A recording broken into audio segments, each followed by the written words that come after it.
Hello. Today we are talking about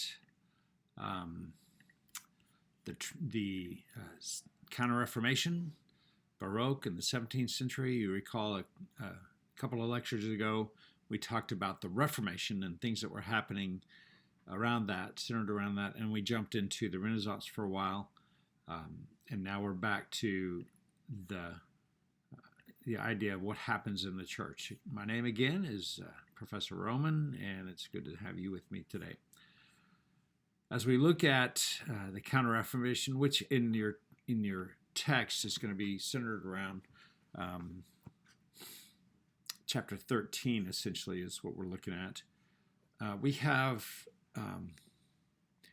We've glimpsed the Reformation and its impact on society, specifically challenging the authority of the church. So we had Martin Luther in Germany wanting to expand the liturgy and the scripture to include the language of the people listening. Copernicus, for example, challenging the notion that the earth is the center of the universe and everything revolves around the earth. Now, this is the 1500s, so we're still having that discussion, and we're beginning to think of earth as not so much the center of everything of our world. In fact, Copernicus putting forth that the sun really is the center of the earth. Artists in the Renaissance are starting to include images of royal people. We looked at some of the artists specifically in the last lecture that looked at the church in the Renaissance pictures of the church, but they were including royals and benefactors in their paintings. An example of that we come into is the Medici family represented in paintings of some of their patrons from the Neoplatonic school. Also starting to put more reality into their art, more of the human body in its perfect form, and here on our map we see, let's see, where's my map? Okay, we see Martin Luther in northern Germany, and John Calvin, Switzerland, Henry VIII over in England, the Church of England, things going on there. John Knox in Scotland, and then he studied with Calvin, who was in Geneva, Switzerland at the time when they were studying. So all of that was happening in the Reformation. The Catholic Church then had to find ways to combat that Reformation, that sense of change that was coming up. And so the Catholic Church has the Counter-Reformation. It's reforms that happen within the Catholic Church, and it's designed to counter those things.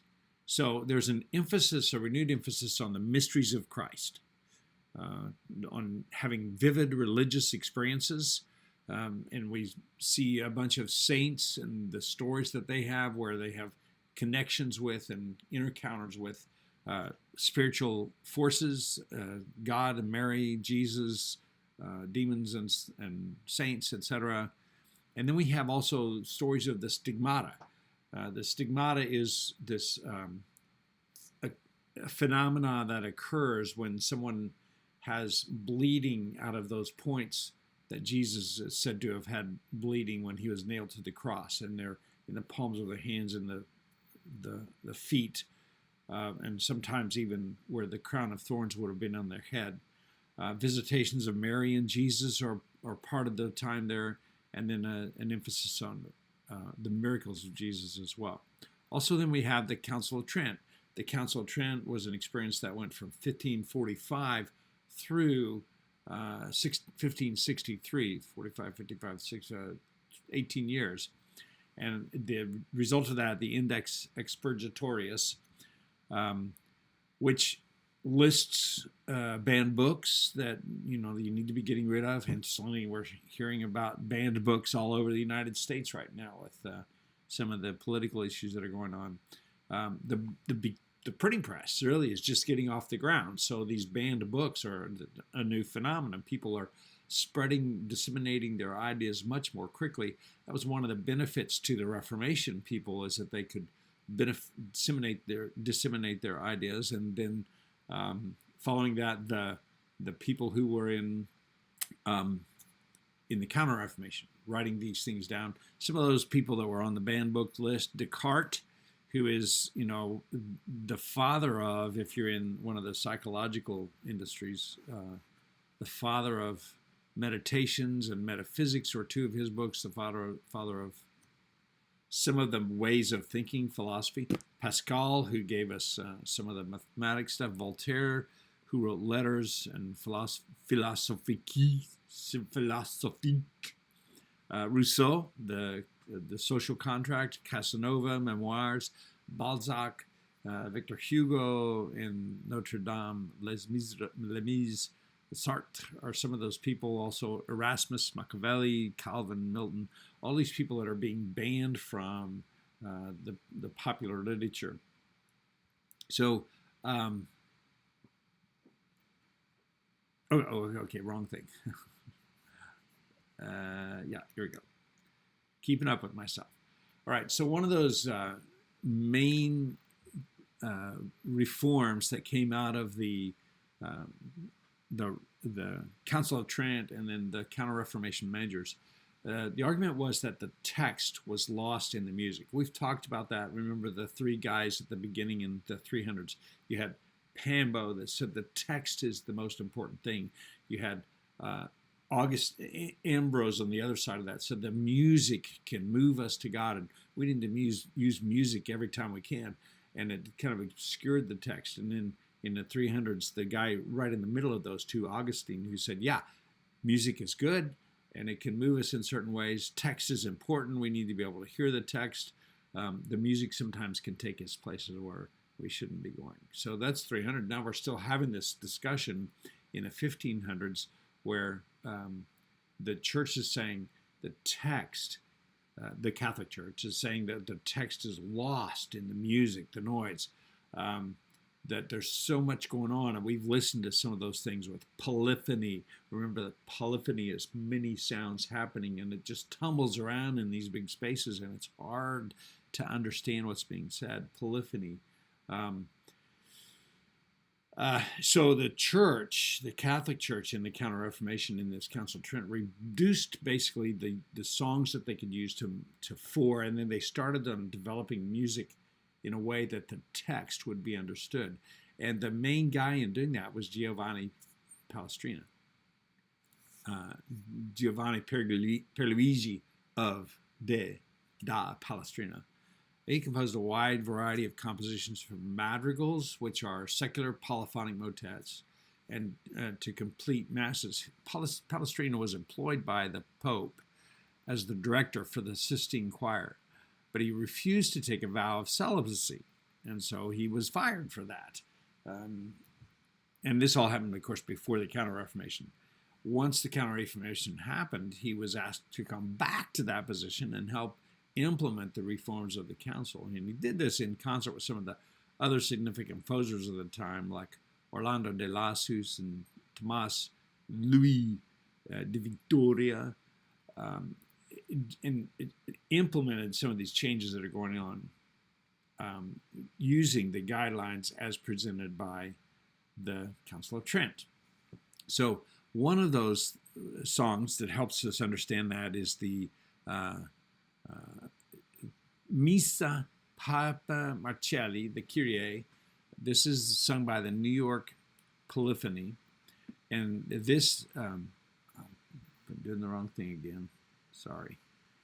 This particular example, every person, every singer starts their thing. It's polyphony, so each individual is bringing in their piece at the right time. And when that person enters with their piece, that's the only thing happening that needs to be understood. There might be somebody singing something else, but it's a whole note or it's a long note, so that you can understand. Just trust me on this. You can understand what's being said in this piece.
If you've been attending church for a while at this place, then you know that they're singing the Kyrie eleison. And then the next section is going to be the Christe eleison. And they started, you heard just a bit of that, the Christe eleison. And then they're going to be singing the Kyrie again. So you understand more precisely, more clearly what's happening in there. So the religious climate that we're talking about, that we're addressing right here, is that God is seen as the terrifying judge, and Christ is envisioned as the great avenger, an avenger who is one who exacts punishment or inflicts harm in return for an injury or wrong. He was one of the avengers of his father's death, using the Oxford languages. So in that instance, he was one of the avengers of his father's death. That's the son chasing after the guy who killed his father and then killing him. That's an avenger. And so Christ is a great avenger. We don't have this modern idea of what Christ is coming to us yet. We're still dealing with God, the terrifying judge. Christ is the one who avenges or inflicts punishment in return for the wrong that was done. So art is moving then, is not only the domain of the church, excuse me, let's mute this. Art is not only the domain of the church, but the clergy take an active role in monitoring the artists and what they painted and sculpted. And of course, that means rejecting the trends occurring in the Renaissance tradition, which reflect the rebirth of humanism and the lifting up of the perfect man as the ideal. Classic antiquity from the Greek and the Roman societies is being rejected by the clergy and the priests who are dismissing these ideas, discouraging these ideas of classic antiquity. And so we have, as part of that process, new orders.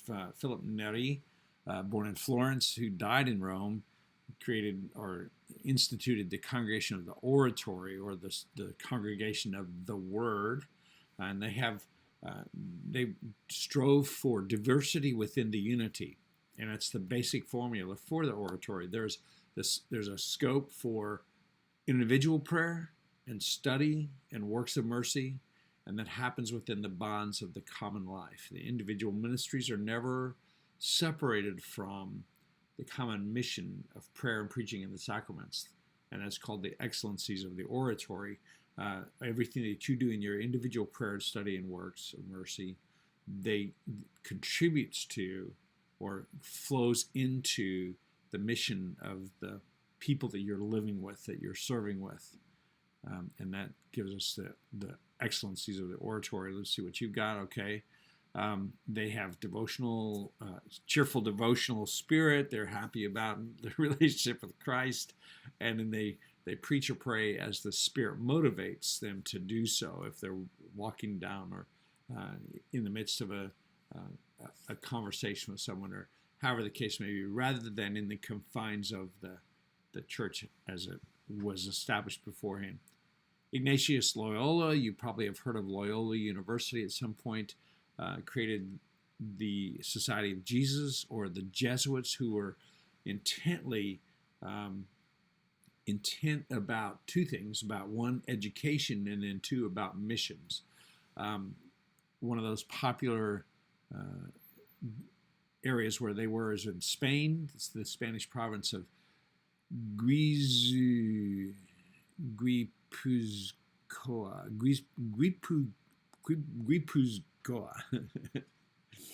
Sorry. Given to the vanities of the world, whose chief delight consisted in martial exercises, with a great and vain desire to win renown. Martial exercises, of course, being the martial arts.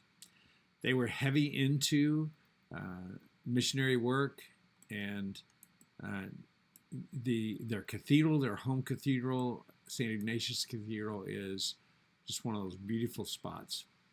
One of those beautiful cathedrals in the world. Where did it go? Come on. Here we go.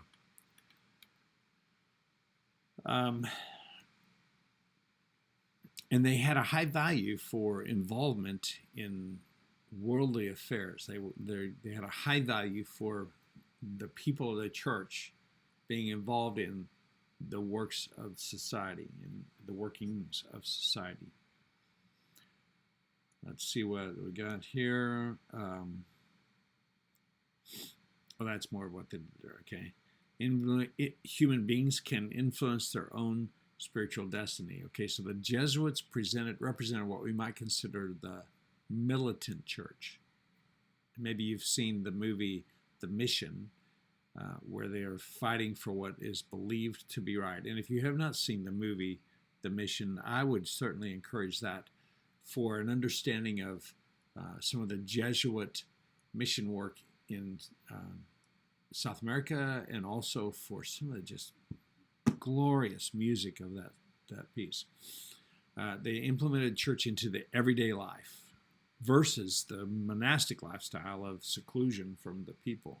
And they took on and challenged the Baroque style as representative of their mission.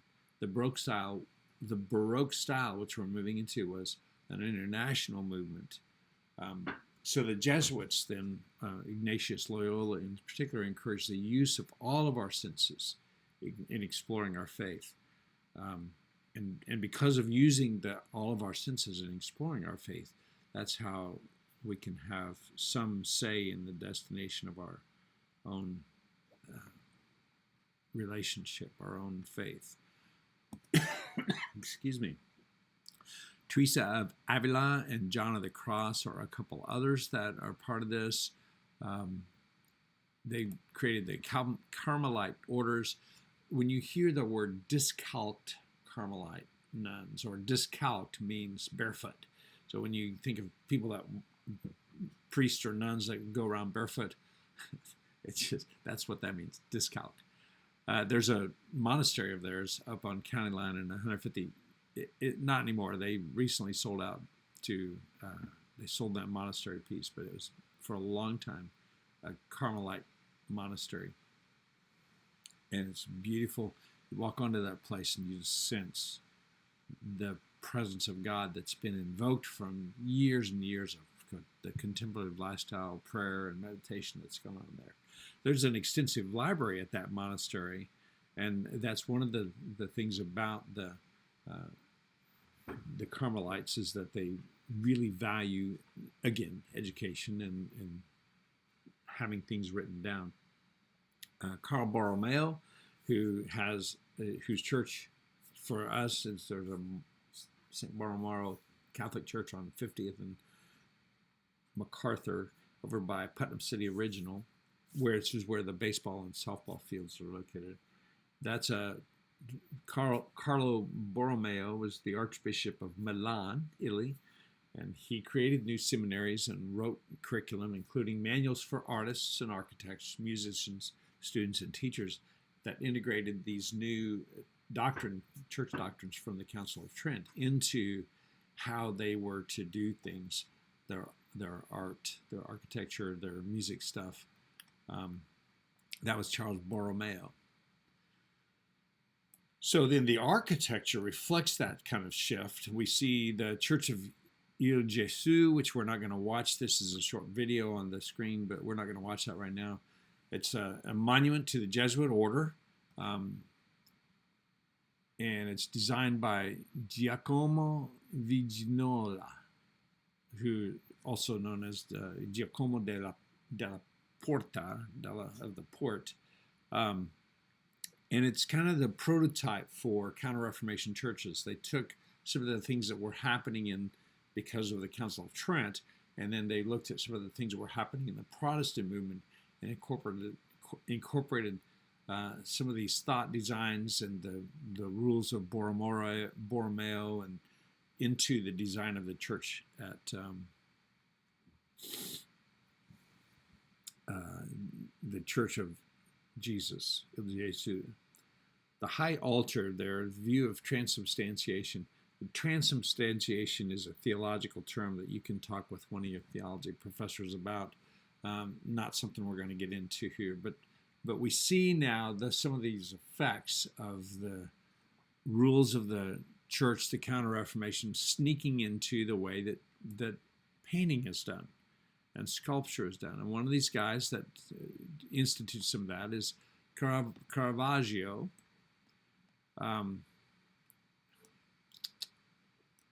Michelangelo Merisi da Caravaggio, he did not have a good relationship with his patrons or his viewing audience.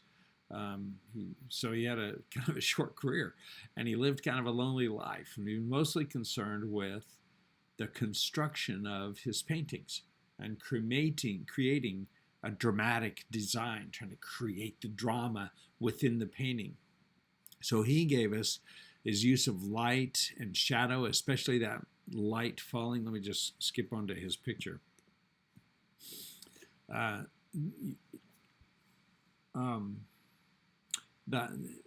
light falling on a subject in uneven ways, which is more realistic than just having, like in the Masaccio picture, all of the light is obviously from one direction, and it's all just kind of evenly scattered. In this Caravaggio picture that you see, the light is definitely not,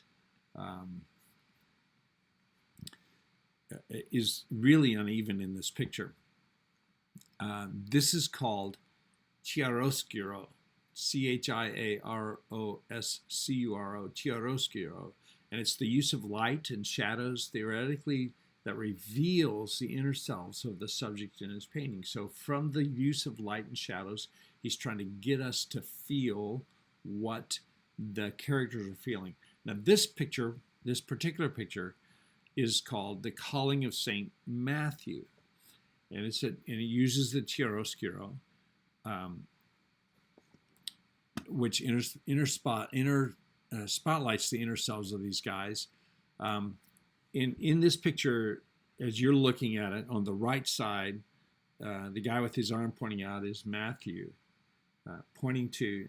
Jesus, pointing to the person that he's going to select as his first disciple, Matthew. Now, a couple of things about this is that you see the guys are wearing clothing from what we generally think of as 1500s clothing, 16th century clothing. They've got on the vests and the tights and the hat with the thing in it. So this is not a setting that's based in the robes and the garb of Eastern or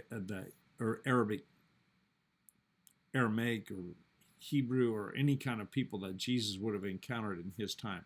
So this is a biblical setting, a text setting in the time period of the Renaissance, and that's something that's going to be becoming more and more evident too, is that they're not limiting themselves to an exact depiction, but they're using their own time frame and own setting and putting people into that time frame. So we have other things going on at this time. Gentileschi is influenced by Caravaggio, and tenebrism. Tenebrism is, again, the use of light, or in this case, the subtraction of light, and it creates some really realistic things that he's done. Another guy, Pozzo, did a book on perspective. So that's somehow the ways we know this stuff, is we study people from the past and people who have written about those guys. Now, Bernini, Gian Lorenzo Bernini, is a courtier, an architect, sculptor, and he created what's called Apollo and Daphne. The story of Apollo and Daphne, Apollo makes fun of Cupid, saying that Cupid is a boy too young to be fit to handle such dangerous weapons as his arrows that he shoots at people, making them fall in love. So Cupid hits Apollo with an arrow, and Apollo falls in love with the passing by river nymph, Daphne. Okay, so Daphne has devoted herself to Diana, the goddess Diana, and she is resolved to remain a virgin. She has no interest in Apollo, but Apollo pursues her. She cries out to her father, the river god, for help. And her father turns her into a laurel tree. Now that's the story of Apollo and Daphne. Apollo gives this tree eternal life and adopts a wreath of laurel to wear. And so that the wreath of laurel is the symbol of Olympic victors and Roman emperors. When you see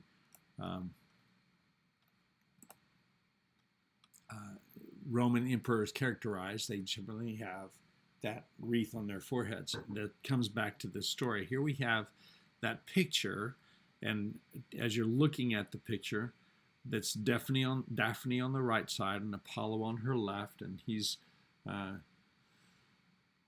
reaching to embrace her, and she is being turned into that tree. She's in the process of being turned into that tree that her father is turning her into, so that she can remain a virgin all of her life. And you see in her legs, her are actually the roots. Her left leg in particular has already been rooted into the ground, and then as she's reaching up on her hands, they're turning into her left hand already leafing out, and then her right hand is just beginning to leaf out.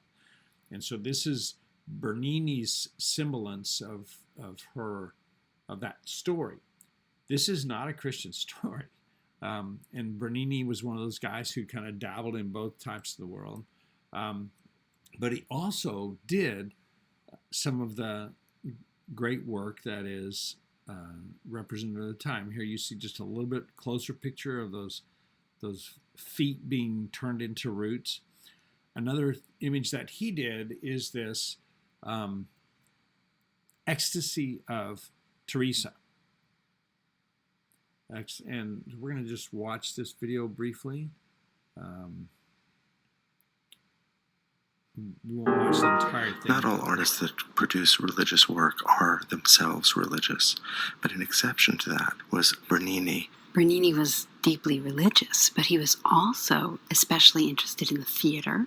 He did set designs, he wrote plays, and he brought together his deep religious faith and his interest in theater here in this great masterpiece, The Ecstasy of St. Teresa. Within the Cornaro Chapel, within the church of Santa Maria della Vittoria, it's important to think about the sculpture with the architecture, because Bernini was both a sculptor and an architect. And you could say he brought together not only sculpture and architecture here, but also painting, because he's using colored marble. There's also fresco up on the ceiling, and there's stained glass, and you've got gilding, and so it really is an entire installation piece. He used whatever means he could to do what all Baroque art tried to do, and that is to involve the viewer, to inspire faith. And to inspire faith again in the miraculous, and that's precisely what this is about. The subject matter is the ecstasy of St. Teresa. That is a woman who had recently been canonized, been made a saint, who is here having one of her not so uncommon visions of an angel. That's right. She was canonized in 1622, and she wrote accounts of the visions that she had of angels. I can read the one that Bernini used for the Ecstasy of St. Teresa. Please do. Beside me, on the left. We're not going to listen to her read that, but I will just point out that a couple of things there. This is a vision, St. Teresa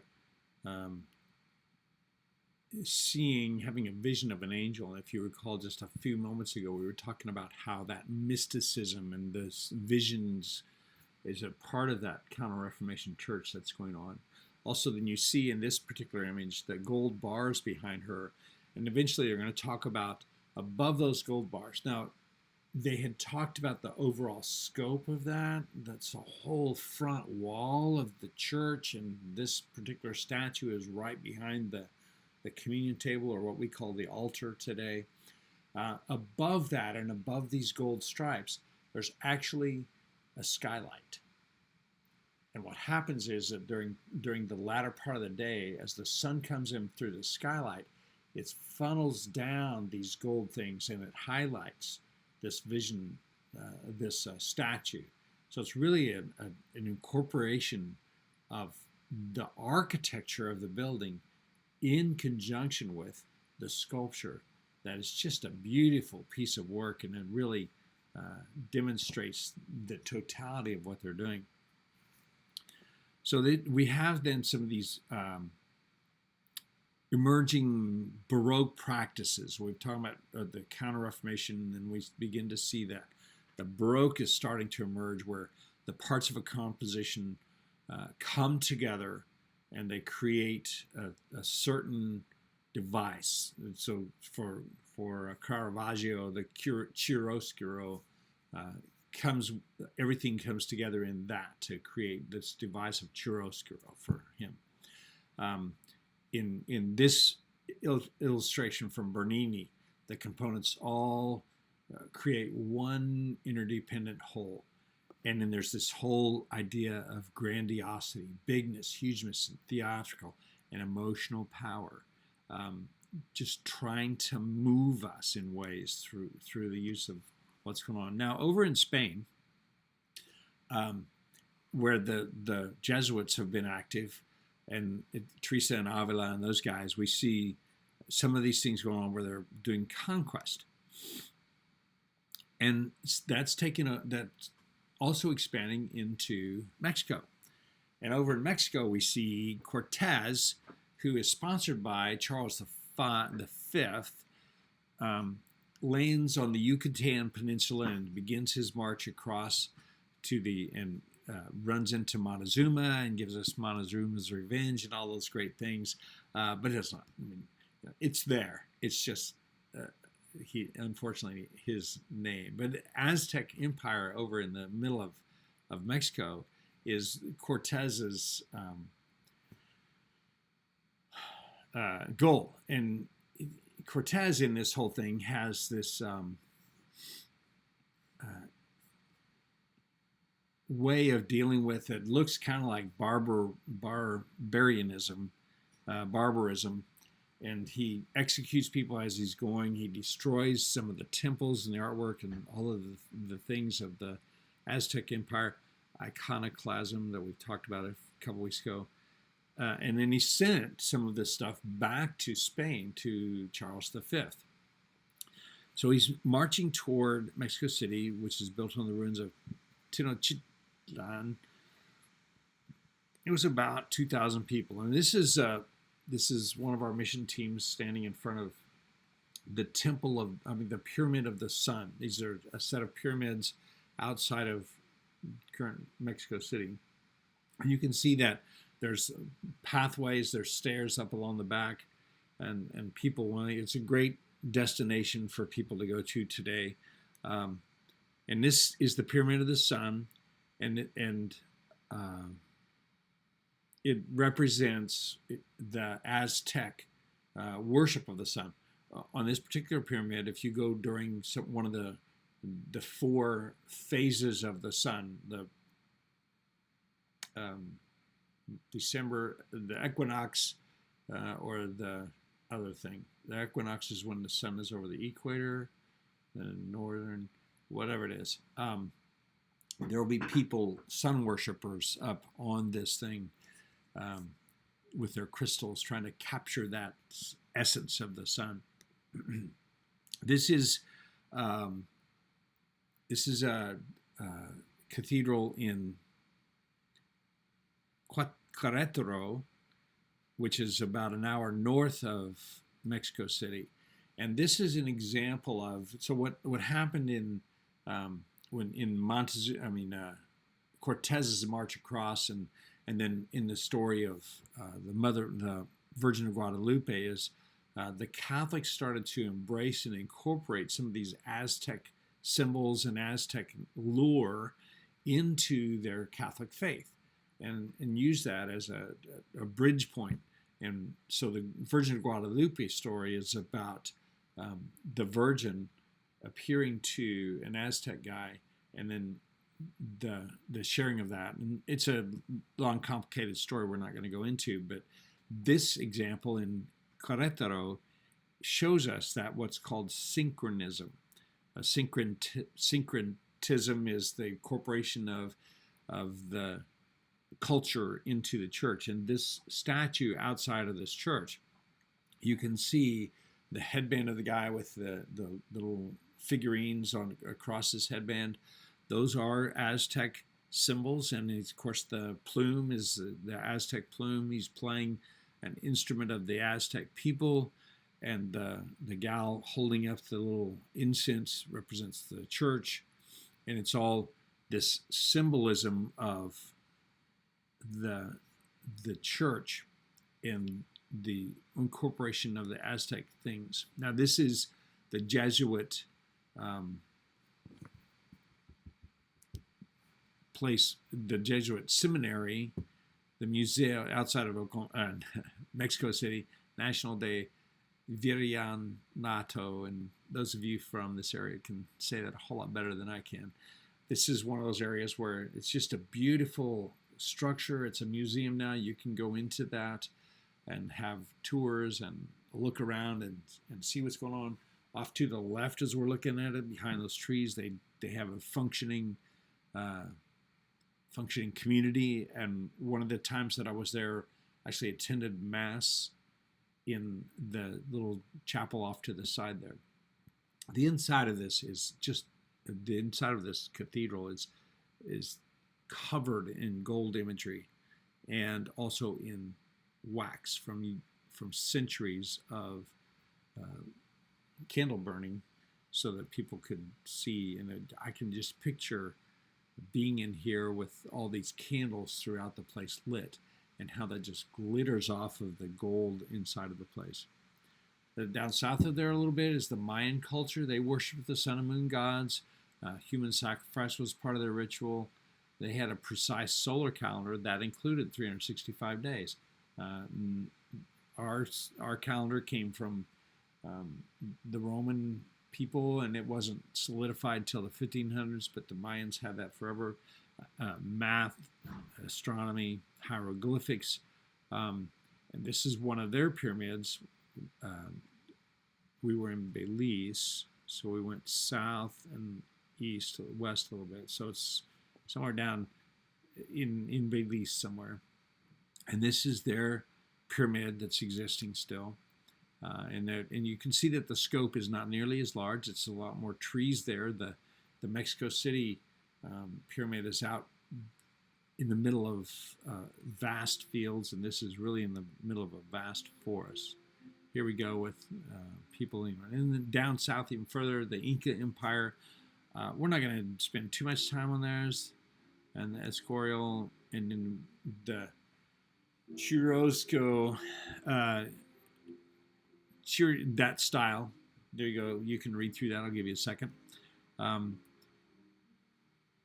this is based on artwork done by the guy whose name there, Jose de Chiriguera. He did this altarpiece, but he also influenced a guy named, and it was El Greco. And this is over in Spain, back to Spain now. And the El Greco art is about the material world versus the spiritual world. It's about the natural world versus the supernatural. All these contrasts. And Greco looks at Titian. Remember that Titian in Venice is the guy who kind of gave us Venetian blue from our picture of the oil on canvas from Titian. Raphael, Michelangelo were guys that he had followed, and he gave us what's called the Martyrdom of St. Maurice and the Theban Legion. Now, the Theban Legion was a group of fighters back in the 5th century, 4th, 5th century, and there was a group of those guys who decided to give their lives to Christ, and so they gave their, and they fought for a while, and then at some point they came up against the authority of the Theban Legion versus their response to Christ. And El Greco painted that in this painting, which is the martyrdom of St. Maurice and the Theban Legion. Now, in this picture, you have, first off, the light that gives us this dramatic sense. You see the like Caravaggio's The Last Supper.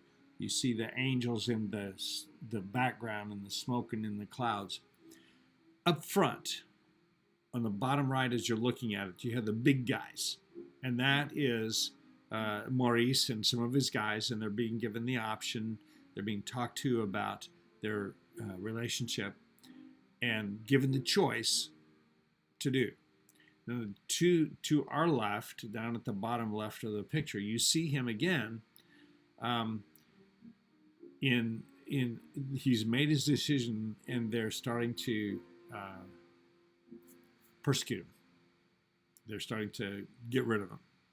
And then right above that is a third picture, and if you look at it very closely, or you see this sometime, again, those guys are in that third spot.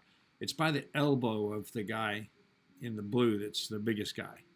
And there they are, dying and getting ready to ascend. And then above all of that is the angels waiting for the ascension of the saints, Maurice and his people. So this is a story all in there, and it's really that contrast. It shows that contrast between the spiritual and the human, the worldly and the divine. Velázquez is another one of those guys who gives us some of the Baroque style, and then he did Las Minas, and he's a great guy. So those are just some of the different images, some of the different things that are happening in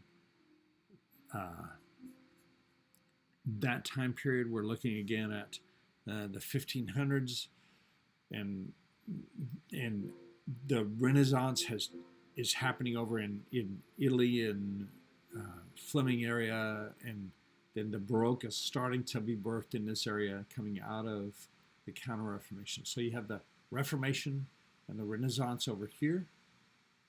I think that fits for you. And then the Counter-Reformation and the Baroque starting to evolve out of that.